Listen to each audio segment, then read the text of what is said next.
എടാ മക്കളെ, 2000 വർഷത്തിൽ കൂടുതൽ പഴക്കമുള്ള ഭാഷകൾക്ക് നമ്മുടെ ഇന്ത്യൻ ഭരണകൂടം നൽകുന്ന ഒരു പ്രത്യേക അംഗീകാരമാണ് ശ്രേഷ്ഠ ഭാഷാ പദവി അഥവാ ക്ലാസിക്കൽ ലാംഗ്വേജ് സ്റ്റാറ്റസ് എന്നുള്ളത്. അപ്പോൾ അത് സംബന്ധിച്ച് നമ്മുടെ യൂണിവേഴ്സിറ്റി എക്സാമിന് വന്നിട്ടുള്ള ഒരു ക്വസ്റ്റ്യൻ ആയിരുന്നു ഇത്.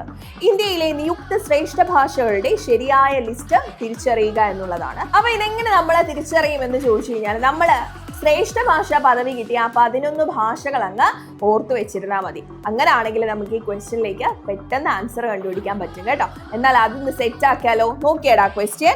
അപ്പോൾ ഇന്ത്യയിലെ നിയുക്ത ശ്രേഷ്ഠ ഭാഷകളുടെ ശരിയായ ലിസ്റ്റ് തിരിച്ചറിയുക. അതാ കൊടുത്തിട്ടുണ്ട്: തമിഴ്, സംസ്കൃതം, തെലുങ്ക്, കന്നഡ, മലയാളം, ഒഡിയ എന്നുള്ളതാണ്. കൂടാതെ ഉറുദു, ഹിന്ദി ഒക്കെ ഇതാ ഓപ്ഷനിൽ കൊടുത്തിട്ടുണ്ട്. അപ്പോൾ അതിന്റെ കറക്റ്റ് ലിസ്റ്റ് ഇതാ കിടപ്പുണ്ട്. നോക്കിക്കോ. തമിഴിന് 2004 കിട്ടിയത്, സംസ്കൃതം 2005, കന്നഡ 2008. 2008 2 ഭാഷകൾ കിട്ടിയിട്ടുണ്ട്, കന്നഡയും തെലുങ്കും ആണ്. 2013 മലയാളമാണ്. 2014 ഒഡിയ. 2024 5 ഭാഷകൾക്കാണ് കിട്ടിയിട്ടുള്ളത്: അസാമീസ്, ബംഗാളി, മറാഠി, പാലി, പ്രാകൃത്. അപ്പൊ ഇന്നത്തെ ക്വസ്റ്റ്യനും ഉണ്ട് ആൻസറും ഉണ്ട്. അപ്പൊ ഇനി കമന്റ് പറയല്ലേ ആൻസർ പറഞ്ഞിട്ടില്ല, ക്വസ്റ്റ്യൻ മാത്രമേ ഉള്ളൂ എന്ന്. ഓക്കെ, അടുത്ത കണ്ടന്റ് നമുക്ക് വീണ്ടും കാണാം കേട്ടോ.